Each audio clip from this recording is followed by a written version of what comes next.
Dear participants, I would like to welcome you all to the second day of the Epicure Forum. Great to have you with us on this wonderful evening. I would like to welcome all viewers who are with us today on Zoom. Great to have you here. And also I would like to extend a warm welcome to all viewers who are watching the live stream over on YouTube. Now, the day, of course, hasn't just started now. There has been a lot of activity today during the forum. And Eva Rüskamp, who is part of the organizational task force, she was so kind to give me a couple of notes on what happened today. Before I give you those notes, so I'd like to introduce myself to you. My name is Kimsi von Reichach, and it is my pleasure to be your host and moderator for this evening as well as tomorrow. So, as I mentioned, there was a lot of activity happening today. The day started at 9 o'clock this morning with the experimental learning and Professor Michael Banajak, who addressed the problem that people who live through historical times, they actually oftentimes don't feel really great about it. He then dropped off out of Zoom, and what ensued then was an improvised networking activity, which of course proved once again that all teaching is based on experience and all learning is based on experimenting, especially in these brave new times right now. Then we had the workshops this afternoon. They were joined by the dedicated staff who became socially immersed, and they did a multitude of things that sounded so much fun. They took a virtual space flight.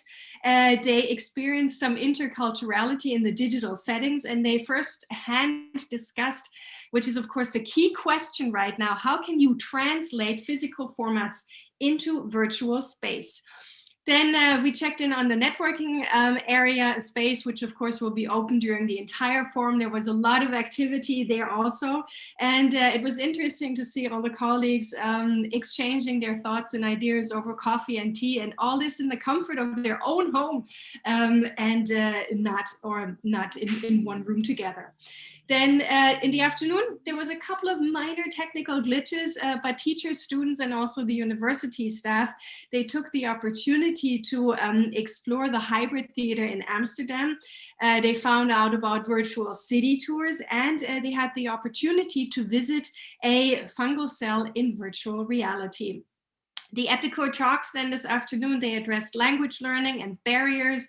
We had the virtual reality of archaeological spaces, and we also took a closer look at the analysis of our sound landscapes. And then the closing, which happened at 4:15 this afternoon, was by Dr. Maria Davicic, and she suggested that we turn the way that we teach and we learn completely on its head. We focus on the meta, we focus on the existential skills, rather than the content as such, as the workplace just becomes a fast-paced, changing environment which demands new knowledge at all time. And if I can refer back to Eva, I didn't manage to catch the entire speech, but I heard her introduction to Dr. Davicic, and she said that this closing speech is not so much a closing speech, but it is an invitation to lifelong learning. And I thought that was really great, and that's something we should all consider. So let's get back to today. Of course, we have a hashtag, which I think you can see, it's Be Epicure. So if you want to become active on social media, you can do so, use that hashtag. And before we begin with our keynote, I see our keynote speakers waiting in the wings already. I'd like to just give you a couple of small comments on our netiquette. We ask you to please turn off your camera as well as your microphone during this keynote. This is to ensure your data protection and also high quality streaming. If you have questions, which we hope you do for our keynote speaker, you can address them into the Q&A section of the chat. Just write a private message to Q&A Koundouri. If there are too many questions, which might be the case, we might not have the time to answer all the questions. If this should happen, then please accept my apology in advance. The comment section will be deactivated on YouTube, and we also offer two types of support should you need it. We have, if you're experiencing difficulties in the Zoom meeting, you can just send a private message to IT support. And if you have troubles joining the meetings in general, then you can just go on the page public.zenfcall.de/Epicure support, and that entire link, which I'm sure you couldn't follow now because I said it too fast, you can also see on the Indico page. And that's, of course, also where you can get all the information, all the keynote speakers, as well as the program and all the participants. So now let me just have a look at our Zoom setting. Okay, so with this, now I would like to introduce your first keynote speaker for this evening, or your one and only keynote speaker for this evening, who we are delighted that she is here today and that she took the time to speak to you and us. She holds a PhD and Master of Philosophy in Economics and Econometrics from the University of Cambridge. She's a professor in economic theory and policy at the Athens University of Economics and Business. And I have to say, the list of her current and past chairs and co-chairs and advisory roles is so long that if I would go into it now, the session would be over already. So I hope she apologizes if I don't go into that now. It is really no wonder that she's listed as the most cited woman economist in the world, with 15 published books and more than 250 published scientific papers. She serves as a director of the EIT Climate-KIC for Greece, and the KIC is a knowledge and innovation community supported by the European Institute of Innovation and Technology, working to accelerate the transition to zero carbon, climate resilient society. Now, it is in this capacity that she will speak to us today here at the Epicure Forum about the need for entrepreneurs tackling the issue of sustainability. We were going to look now at the elements of circular economy and the Circular Economy Action Plan of the European Commission. We're going to look at the Sustainable Europe Investment Plan and the Cluster on Sustainability Transition, among many other points. So with this, dear participants, please welcome Professor Dr. Phoebe Koundouri. Thank you very much for your kind introduction, the very generous introduction, and thank you for inviting me to speak to this forum. It is important that we academics have a very constructive and inspiring dialogue between science and business, science and entrepreneurship, science and policy making, science and policy in general, politics in general. So I'm very happy to be here and get the chance to speak with you. So I will try to make the economic case for having a sustainable recovery after the pandemic. And it is important to make the economic case because this is the way to convince the stakeholders who need to drive this recovery. Usually these days I start my speeches with this picture. And this picture shows the 3 simultaneous tsunamis that we are facing. We're obviously facing the pandemic from COVID-19, and we try to contain the pandemic. We try to contain the spread of the virus using social distancing measures and, of course, biomedical research that we hope and we see that we are successful in creating a vaccine that can safeguard us from this virus. At the same time, this pandemic is creating an unprecedented since the Second World War economic crisis. This is a huge economic crisis because it created a demand shock, a supply shock, and it has done that in each and every country of the world. So there is no real fiscal space anywhere to support through multilateral arrangements and solidarity the other countries. And we all know that in order to avoid the pandemic turning into a major economic and financial crisis that will long outlast the health crisis, we need to keep the workforce employed, even if quarantined. We need the governments to channel financial support to public and private institutions that support vulnerable citizens. We need to safeguard SMEs against bankruptcy. We need to support the financial system as non-performing loans mount. And of course, we need, and we already have prepared, developed fiscal packages to finance the recovery. These fiscal packages are comparable to the crisis-related loss in GDP, and unfortunately, they need to be financed by national debt. We know that we are not well equipped to deal with debt crisis. We've seen this in many countries the last decade, and this is still the situation at present time. At the same time, we are facing the mother of all crises, climate change. Climate change is in the policy agenda for quite some time now, but it's only recently that it's been taken seriously, because recently we've been experiencing the negative effects of climate change. The climate emergency refers to the urgency of having to limit global warming to at a maximum increase of 1.5 degrees Celsius compared to the pre-industrial average global temperature. Beyond this increase, the risk of extreme weather events and poverty for hundreds of millions of people will significantly increase.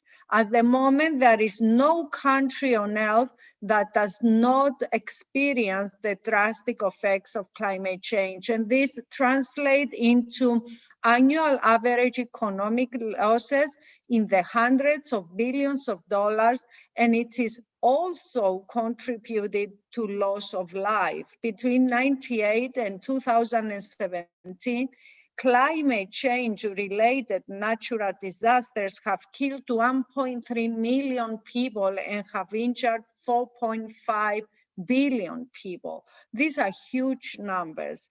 And it is interesting to know that the only natural disaster that is not scientifically linked to climate change is earthquake. All other natural disasters, floods, droughts, tsunamis, hurricanes, and so on, are related to climate change. Climate change increases the frequency of these natural disasters and the severity of these natural disasters. We know that in order to keep this maximum increase in temperature to 1.5, we need to reduce greenhouse gas emissions by 68% by 2030. This is a huge target, an unprecedented challenge. Now, given these three challenges that we are facing, what do we have in place to help us mobilize a transition that will enable the simultaneous handling of these three crises? Well, we have a few global policies that are important and are very well equipped to showcase the road towards a sustainable and resilient socioeconomic recovery. In 2015, New York, September, 193 countries signed Agenda 2030 with the 17 SDGs and the 169 targets within them. This agenda covers all aspects of the interaction between people, nature, and their prosperity. And it's a very good roadmap towards sustainability. In 2015, a few months later, we also have the Paris Agreement for climate. This is an agreement between 197 countries to try to limit global temperature to well below of an increase of 2 degrees Celsius. It is also interesting to know that the Paris Agreement target is mirrored in SDG 13, the Sustainable Development Goal 13, and also to know that as UN Sustainable Development Solutions Network, that I am honored to chair the European Hub, a hub that includes 27 national hubs from the European countries.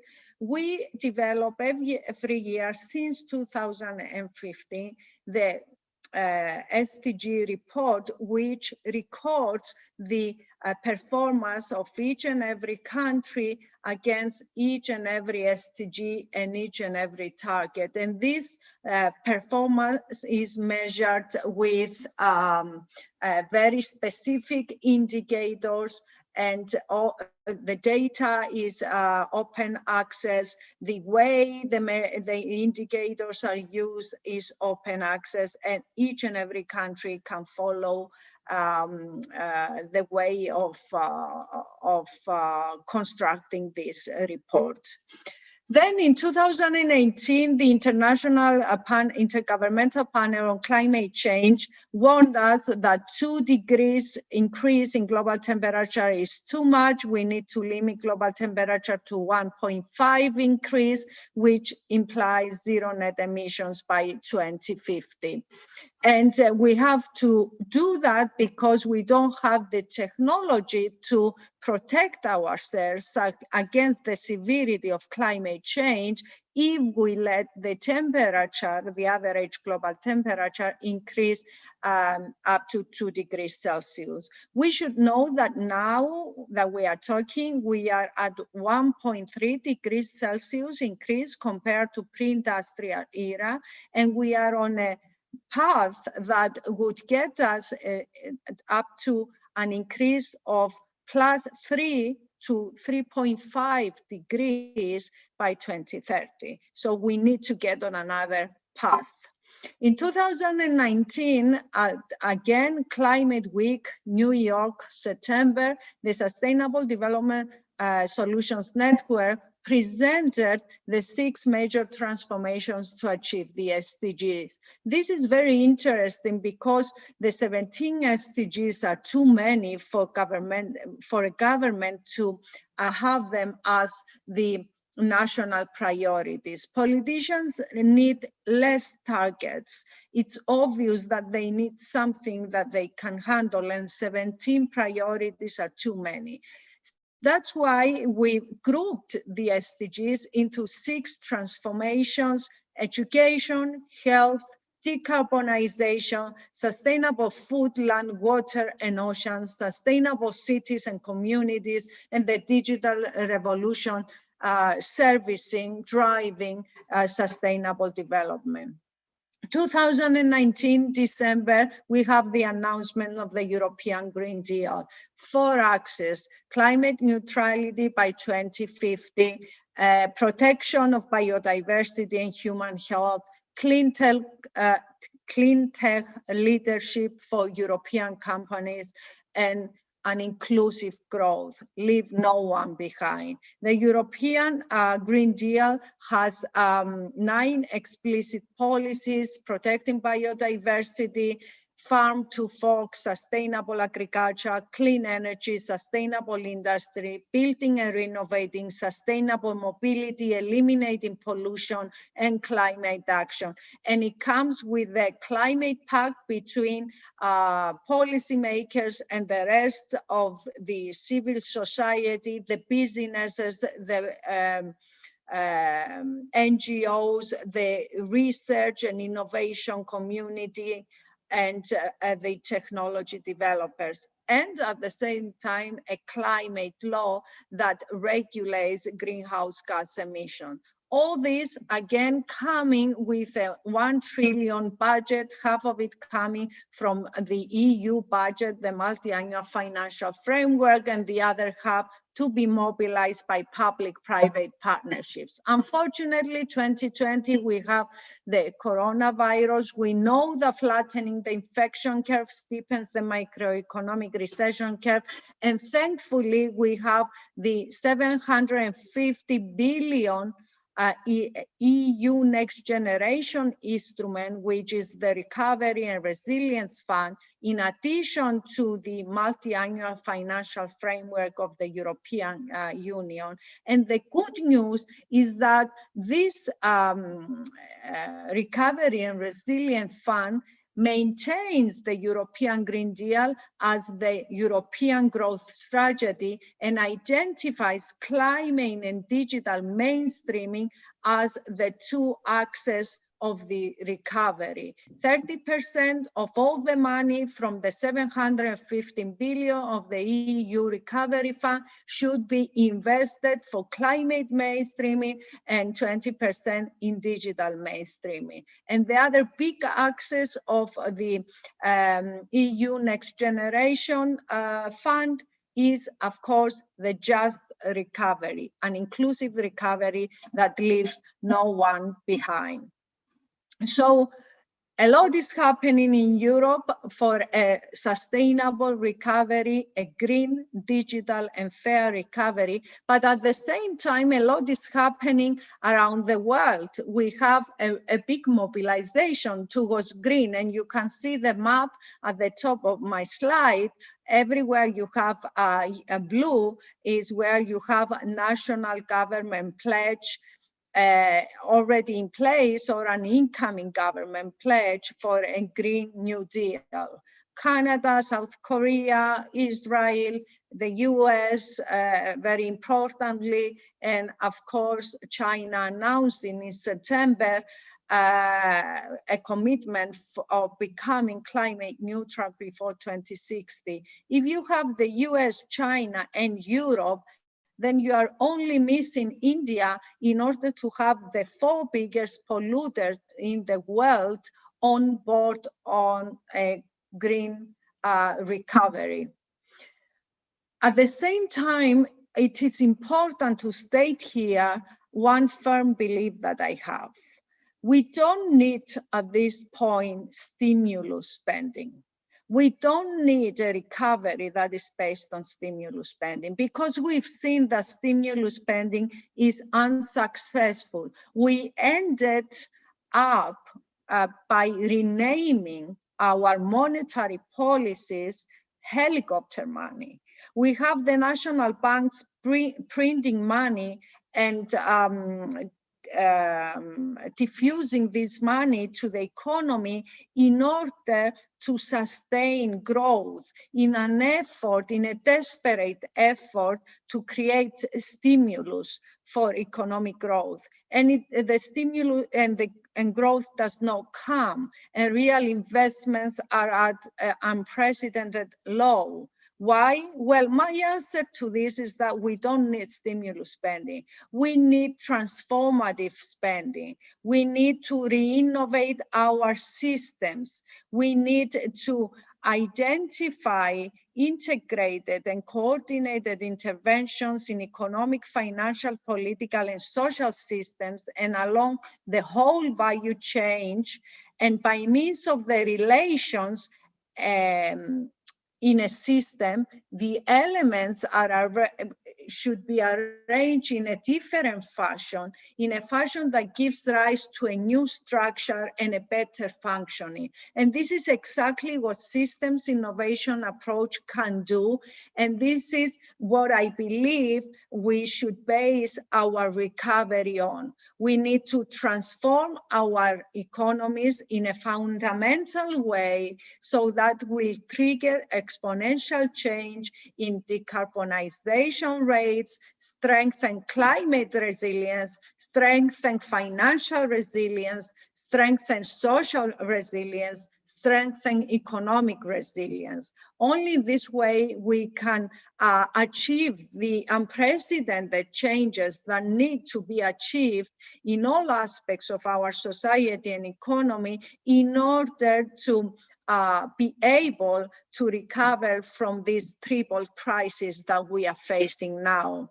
And there are good news. Although global power demand will continue to grow, and we expect an increase in this demand of 62% by 2050, The good news is that renewables are becoming consistently cheaper than fossil fuels. Energy storage installations increase exponentially. There is the potential for strong energy efficiency improvements. There is technology for large-scale carbon capture. There is a lot of potential for nature-based solutions. Actually, I was in a panel with the UN General Secretary a week ago, and he said that we expect 1/3 of decarbonization to achieve around the world to be achieved via nature-based solutions. And of course, we have the huge potential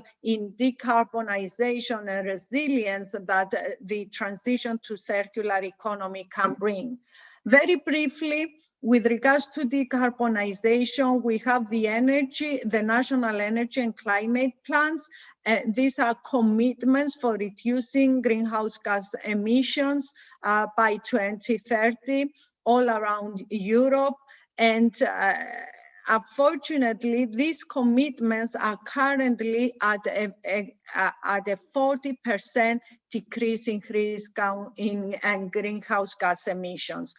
In September, the President of the European Commission has increased the ambition for the decrease to 55%. In order to achieve a 55% decrease in greenhouse gas emissions, we need an increase in investment in decarbonization of 315 billion per year across Europe, across all sectors: power grid, power plants, boilers and new fuels, industry, residential, tertiary, and transport. And the European Commission has announced the technological pathways that will drive this decarbonization and will drive the sustainability transition. The flagships are Power Up, lay the foundations for hydrogen-lit markets, renovate, improve the energy and resource efficiency of buildings, recharge and refuel, connect, modernize EUID and key digital public services, scale up and reskill and upskill. The last one is truly important because we are going through this fourth industrial revolution. The technological pace of advancements is unprecedented, and we need to reskill, upskill, train the labor force in order to be able to respond to the needs of the new technologies. If we're going to have a fair and inclusive transition to sustainability, the labor force, the people need to be part of it. And in order to be part of it, a lifelong reskilling and upskilling should happen. And this is a huge investment, of course. Then circular economy, which of course we all know is based on principles of designing out waste and pollution, keeping products and material in use and regenerating natural systems, is crucial because by 2050, it can achieve 56% cuts in EU emissions from heavy industry and 45% cut in global emissions from steel, cement, plastic, and aluminum products. And the circular economy is crucial for this decarbonization because it reduces greenhouse gas emissions, it retains the embodied energy by keeping products and materials in use, and regenerates natural systems to sequester carbon in soil and products. And it brings a lot of profits. It's a win-win situation. It is estimated to be able to produce 600 billion euro for EU businesses, which is about 8% of their annual turnover, in cost savings due to the restructuring of the production process, due to a circular production process. It is estimated to be able to create more than 500,000 jobs in Europe in innovative design, business models, research, recycling, remanufacturing.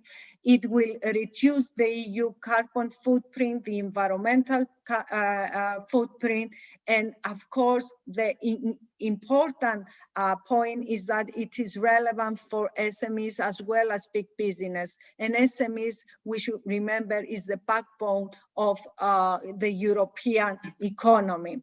The other big mobilizer with regards to sustainability transition, but also reviving the economy, is the climate change adaptation infrastructure. We need to invest in adaptation programs, early warning system, making infrastructure resilience, improving dryland agriculture, and so on. These projects are very beneficial because they generate a triple dividend, they avoid the losses due to climate change, they produce economic benefits from the investment programs, and they also produce significant social, that is jobs, and environmental benefits. Nature-based solutions are again very important. These are solutions inspired and supported by nature, which are cost-effective, simultaneously provide environmental, social, and economic benefits, and help build resilience. And of course, all this has to happen under the umbrella of sustainable finance. The European Investment Bank has announced that we'll end financing fossil fuel energy projects from 2021, and future financing will focus on accelerating clean energy innovation, energy efficiency, and renewables. This announcement was followed by a similar announcement by the European Central Bank, the European Bank of Reconstruction and Development, many national banks, and slowly infiltrating into commercial banks.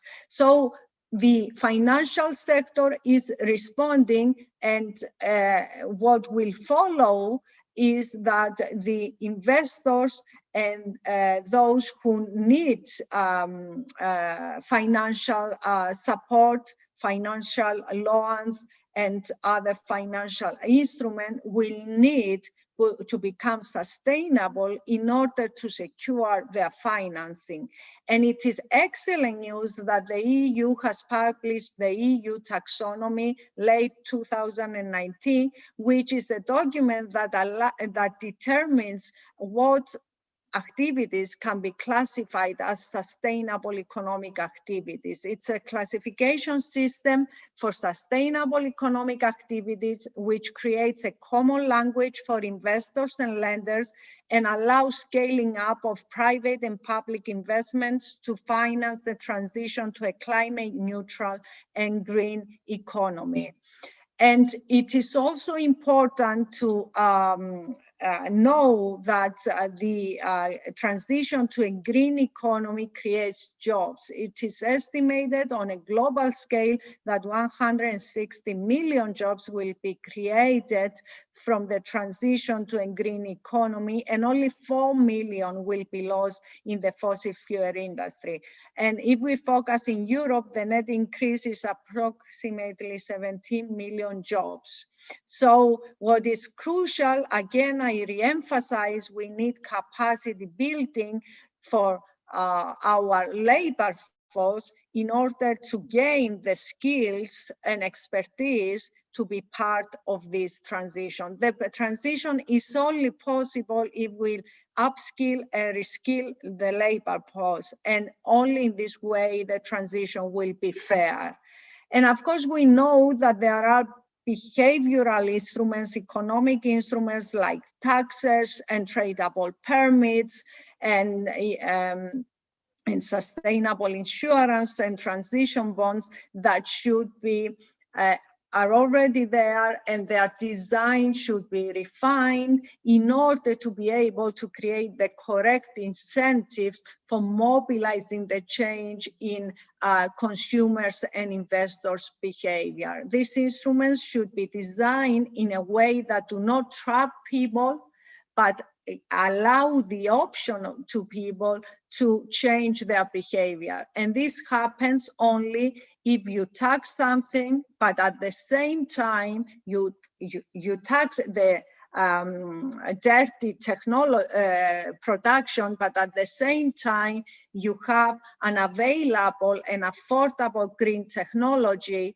and the receipts from the taxes are handled in a transparent and fair way and are invested back in green projects. So the design is very important in order to avoid phenomena like the yellow vest in Paris. And of course, it is always important to have measures to counterbalance the regressive effects of decarbonization policies, lump sum transfers, reductions in income tax, VAT, targeted energy efficiency measures, and so on.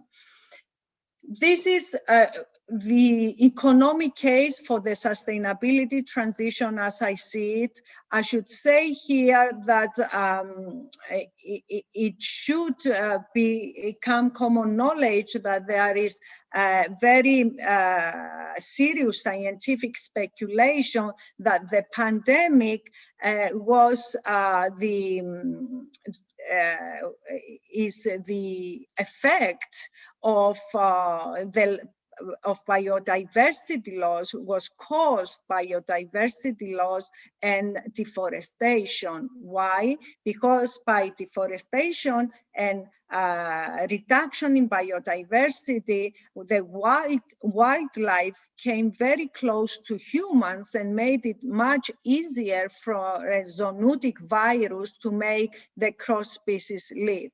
And at this point, I would like to say, as part of the Lancet World Commission on COVID-19, that we know that there exists another 6,000 zoonotic viruses that could make this cross-species live. And we also know that recently, we have many zoonotic viruses creating epidemics: HIV, H1N1, SARS, MERS, and so on. So we really need to get our interaction with nature in the right pathway if we want to avoid future disasters, if we want to avoid extreme weather effects. And what is nice about this is that there is an economic case for making the transition. It might be difficult at first because you need to invest in the infrastructure needed, and you need to really mobilize businesses to make the big investment. And mobilizing here means governmental intervention for subsidizing the change, the transition, and huge investment in reskilling the labor force. But this is a transition that needs to happen, and when it happens, it will bring prosperity and profits, not only for the public sector, but particularly for the private sector. And with the profits, it will bring better environmental quality and healthier lives. So this is why we work as a cluster for sustainability transition. We try to transform research and innovation into climate action. We have many projects in all 5 continents. Most of them you can see the more smaller dots in Europe, and we work as a cluster of the Sustainability Research Lab at the Athens University of Economics and Business that I direct, as UNSDSN Greece, and as EIT Climate-KIC Greece. We work with many research and innovation projects. We work with an innovation accelerator and deep demonstration, and we have many education and training and awareness activities. Our thematic priorities: circular economy, green digital just transition, climate change mitigation and adaptation.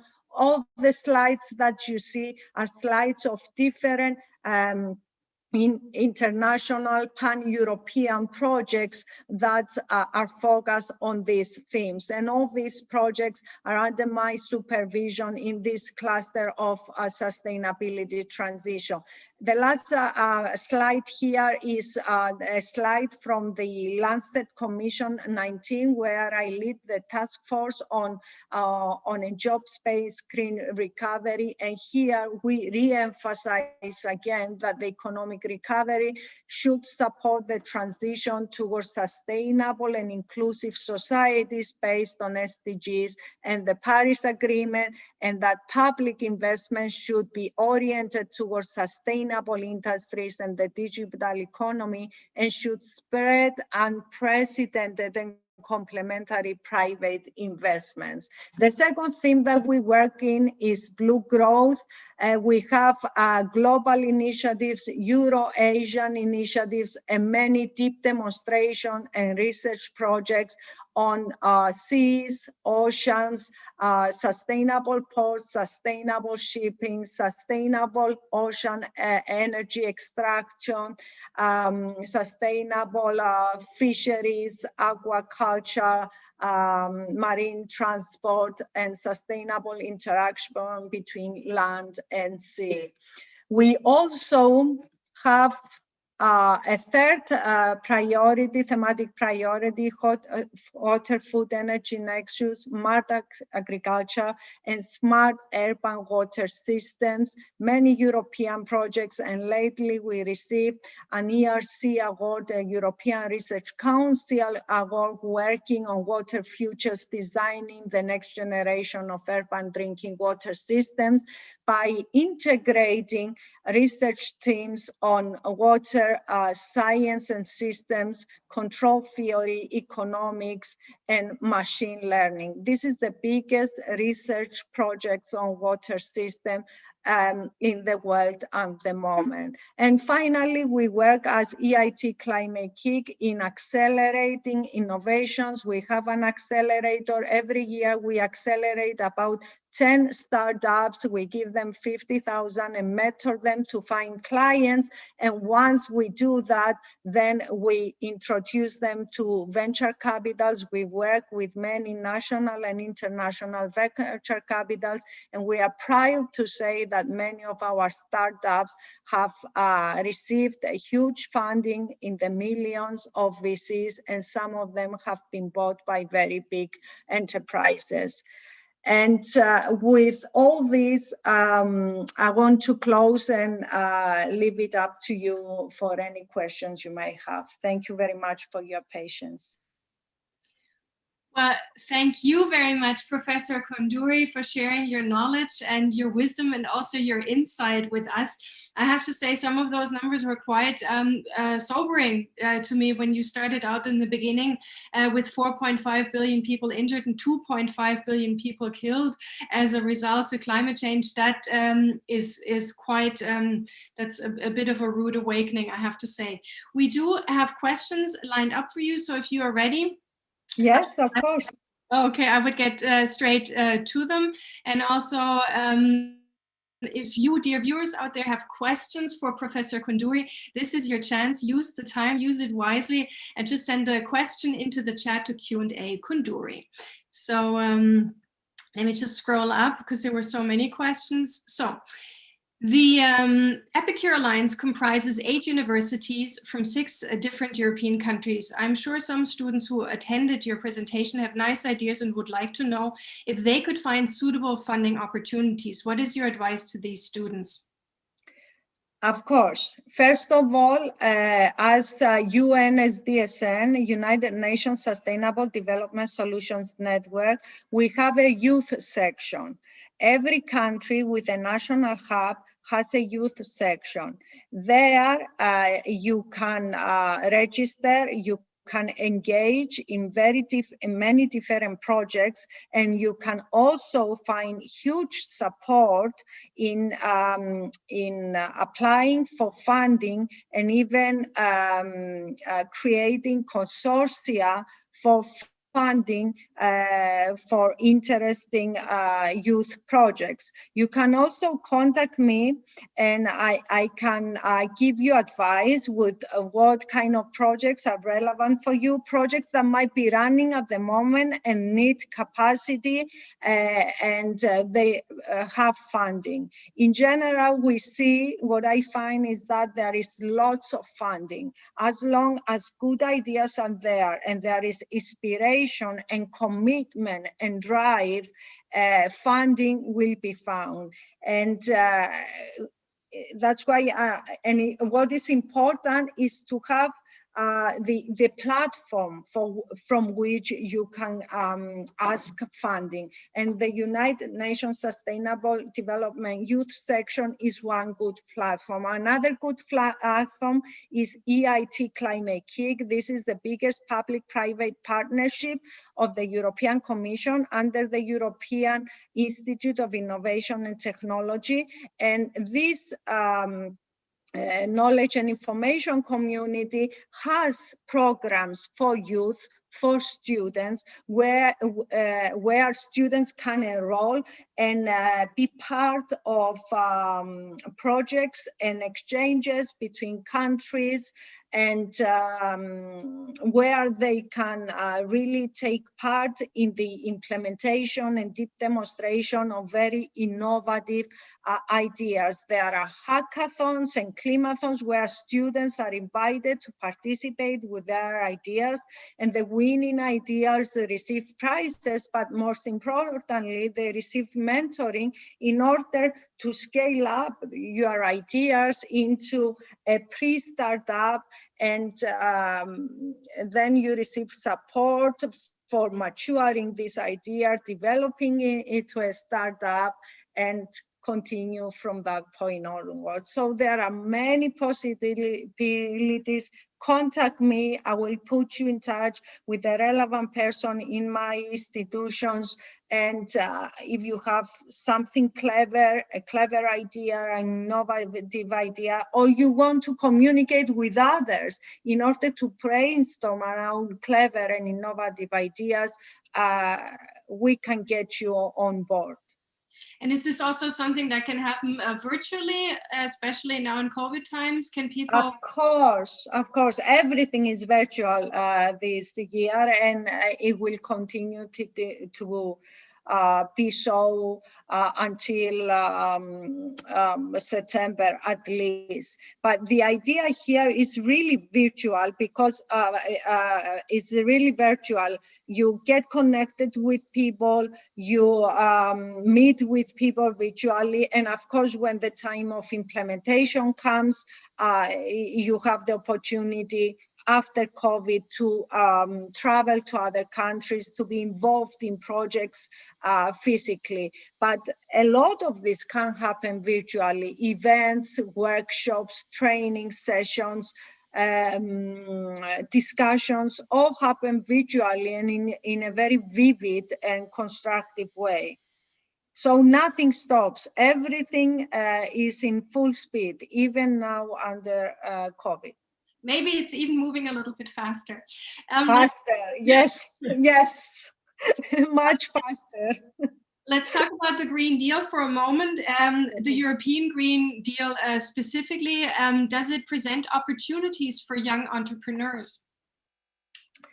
The European Green Deal is a set of policies, is a set of rules. But all these sets of rules are relevant for all groups in the society, for youth, for students, for young entrepreneurs, for well-established businesses, for the civil society in general, for policymakers, for NGOs, and so on. So the European Green Deal is the first European policy that has an explicit pact, the Climate Pact.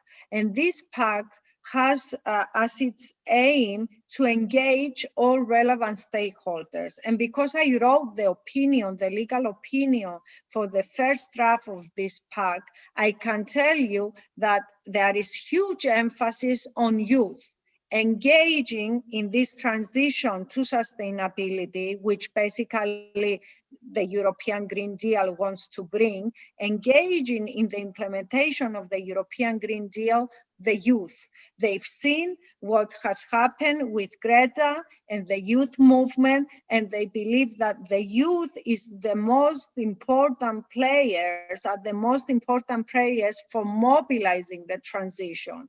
Because what we are doing now is that we are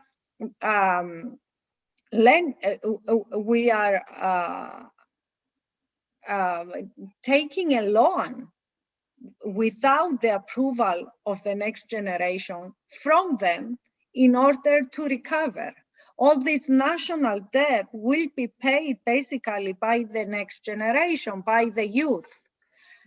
So we have an ethical responsibility to make sure that this money, this 750 billion money that we are borrowing from the next generation, is invested in such a way that will allow us to give them, to inherit to them an economy, a society, and environmental basis, a natural resource basis that is resilient and sustainable.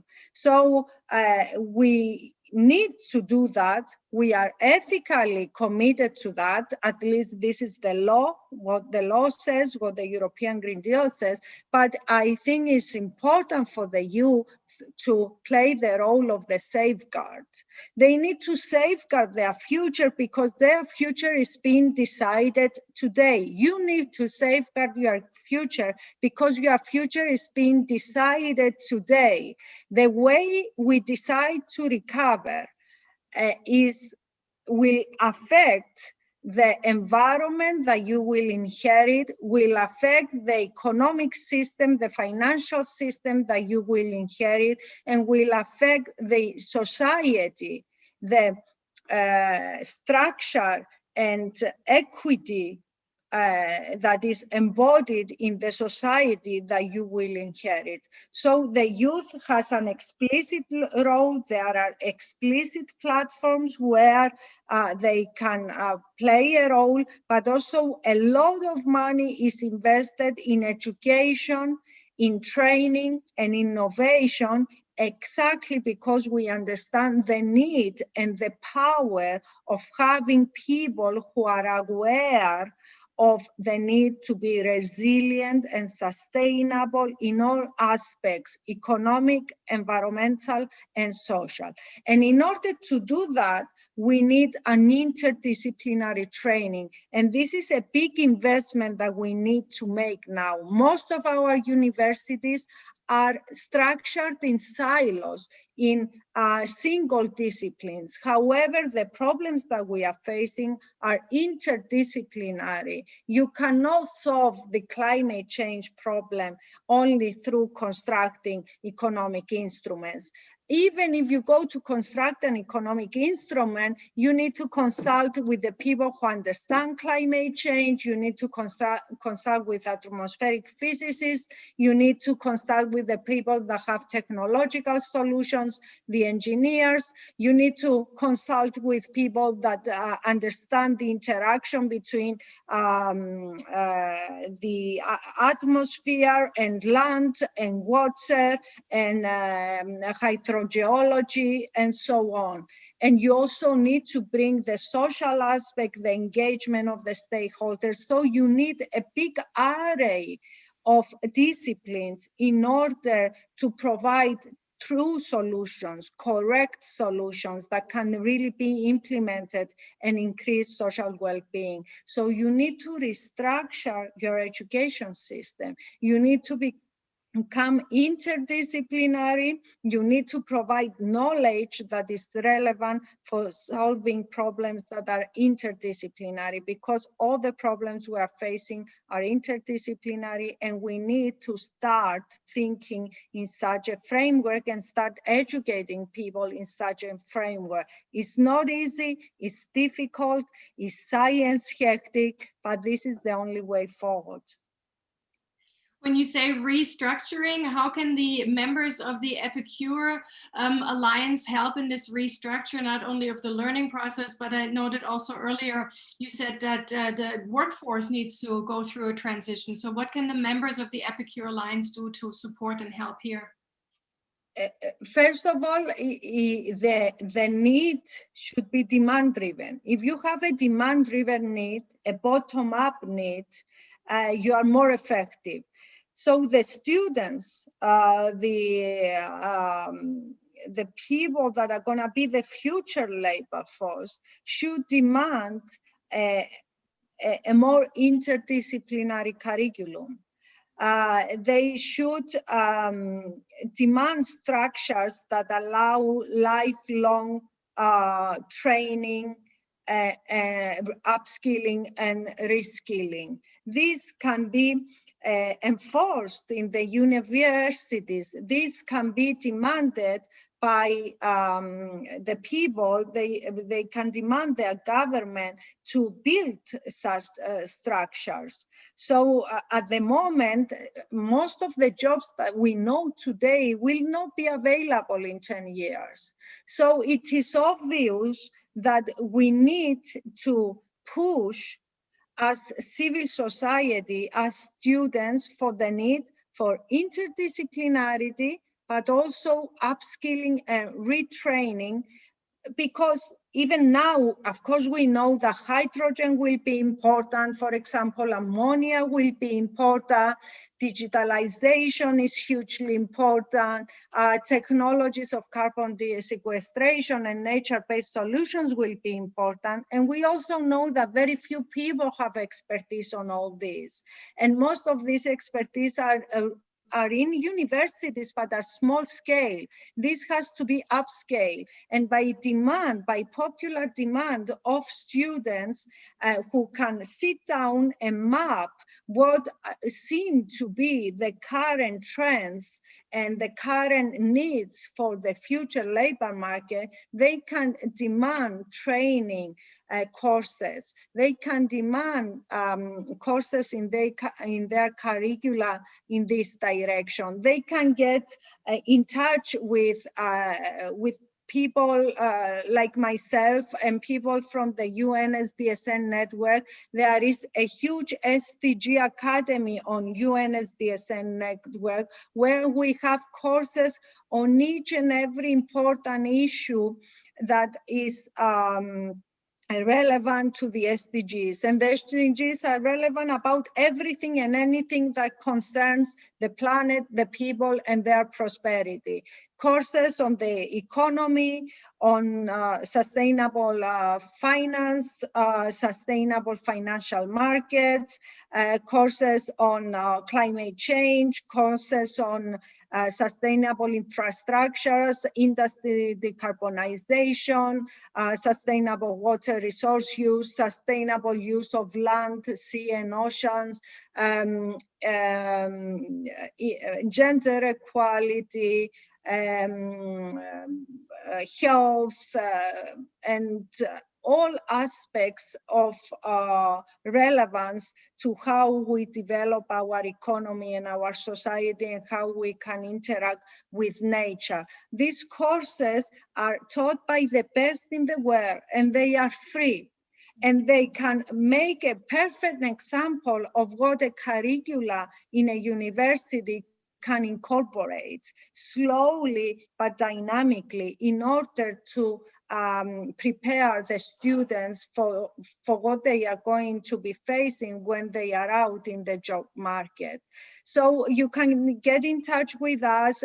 We can find who is the national hub in your country and start mobilizing a transition in your curricula in your universities. We have a blueprint on how universities can implement the SDGs, and they can also support the wider implementation of SDGs in their society. And this can be a roadmap for what the students can do, and they can do a lot. They can do a lot that will be decisive for the future that they will inherit. But the first thing is, of course, knowledge. So the first demand is to be provided the needed knowledge, and not the knowledge that is outdated, and not technological expertise that are not relevant anymore. Absolutely. Let's stick with SDGs for a minute. We got a question here. What are the characteristics of an SDG compatible entrepreneurial idea? How does one distinguish a novel, innovative idea from a trivial one? Yes. So as SDGs are relevant to entrepreneurship because the way you produce, the way you diffuse your production affects the environment, affects your profits, and affects the potential for job creation, and affects your effect on the environment might affect the health of people. So an entrepreneur is really a very central actor in all that has to do with sustainability. An entrepreneur that creates pollution, that creates waste, that does not endorse principles of equality between people and fairness, that does not engage in retraining and upskilling, is an entrepreneur that will not sustain itself for long, because his production will be expensive. At the same time, he has the option to become a circular economy production, that is, revise his production process into a circular economy one. This means a more efficient use of raw materials and natural resources, a continuous use of these materials, and at the same time, production of no waste. All you produce is recyclable, and it can be used as a raw material for another production process in an industrial symbiosis framework. So an entrepreneur can change his production in a way that is compatible with the SDGs, that is compatible with the SDG 13 on climate change. It does not produce CO2 emissions by using renewables for its production. And this is profitable because renewables are now cheaper. It can become SDG compatible by becoming circular. And this is profitable because if you are circular, you achieve cost savings in your production. An entrepreneur can use its waste, can sell its waste as an input to another production process. And this is profitable because it has income from its waste, from his or her waste. So all these cost savings and profitable activities are also profitable for the society because the environmental footprint is much smaller, and as a result, the health effects for the rest of the environment is smaller. And at the same time, if you are profitable, then you expand your your company, and this means you are offering jobs, new jobs to the society, and you have an inclusive and sustainable interaction with the society. So it is very obvious what needs to be done in order to become SDG compatible. It is also obvious that you have to do it as an entrepreneur because of the sustainable finance movement. The banks will not finance you if you cannot prove that you are sustainable or you want to become sustainable. So it is important to understand that we don't only want to interact with those that are already sustainable. These are a small minority and they don't need much help. We want to interact with those that see the benefits or want to know about the benefits of becoming sustainable. These are the people we need to convince in order to mobilize this sustainability transition. I can tell you that recently, transition or sustainable bonds that are issued and finance SDG compatible investments are very successful. For example, Enel, the big energy company, had 3 issues of such bonds. They were 25 times oversubscribed, and at the same time, the most successful funds of in the world are SDG compatible, are funds that have endorsed sustainability criteria. So it can happen, it is profitable, it is environmentally beneficial, it is socially beneficial. We have, I believe, time for one more question, and it's how many projects do you finance each year and how do you support them concretely? I don't finance projects. What I do, I have a very big team of almost 100 researchers. Most of them in Greece, but a huge network across the world. These are competitive funding bids, so we submit proposals, and because we are passionate in what we do and we are good, we are successful. But at the same time, these bids, when we have them, these bids give jobs to researchers, mostly postdoc level and PhD level, but also younger researchers at MSc levels. And some of these funds are also funds earmarked for mobilizing the students community, for engaging the students community. And we also receive funding from the European Commission for accelerating innovation. So at the moment, I run more than 30 international, very big projects. And in these projects, we have more than 100 people working and more than 12,000 people involved in our training sessions, workshops, mobilizing events, upskilling, reskilling courses. And so get back to us.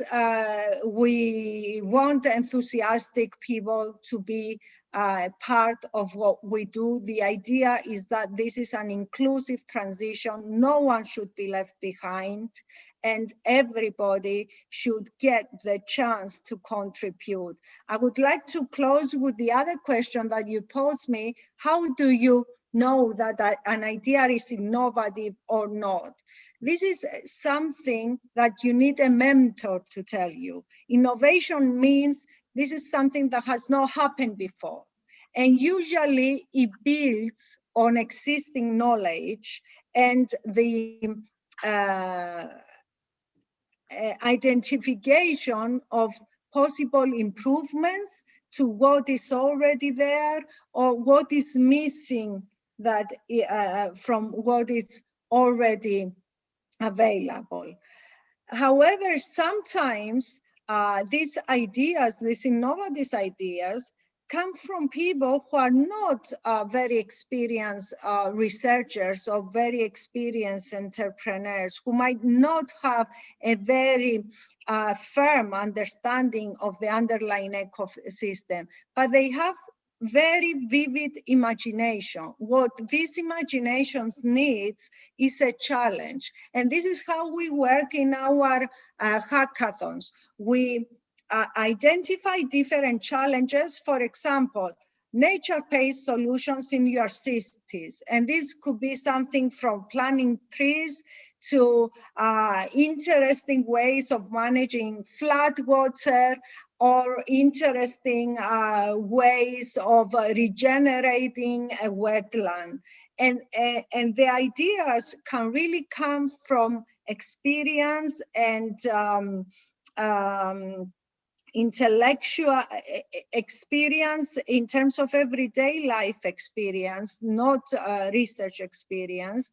And it usually comes from the intellectual capacity of very young people. That's why in our hackathons, we only focus on young people who take a challenge and they come up with ideas that have been developed in brainstorming session with their fellow students. And these ideas are sometimes so clever that they are upscaled to something unimaginable when they first started. For example, we have some students of mine that have started with an idea of collecting plastic from the sea, having the fishermen collecting the plastic from the sea, these fishermen that had very low income, and selling this plastic to companies that can recycle the plastic and produce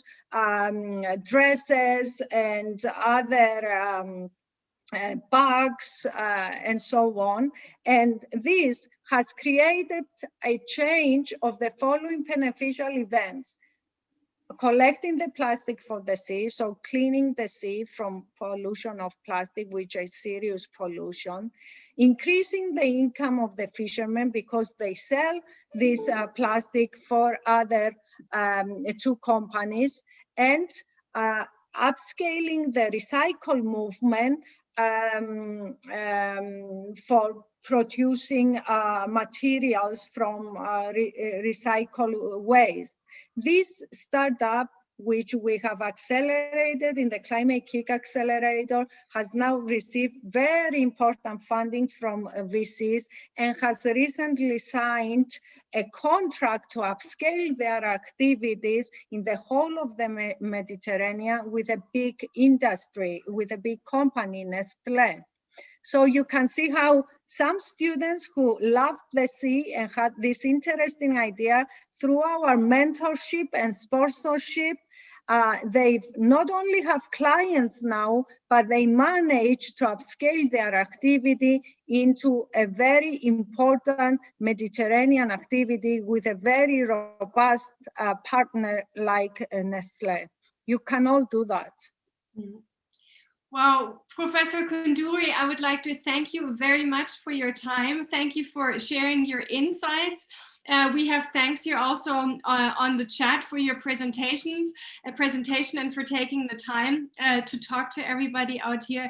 Our time now is unfortunately up, but I thank you very much for being here, and thank you also for the offer to our viewers to contact you if they so wish. So thank you very much, and I at this point would ask for a big round of virtual applause to Professor Koundouri. Thank you so much. Thank you.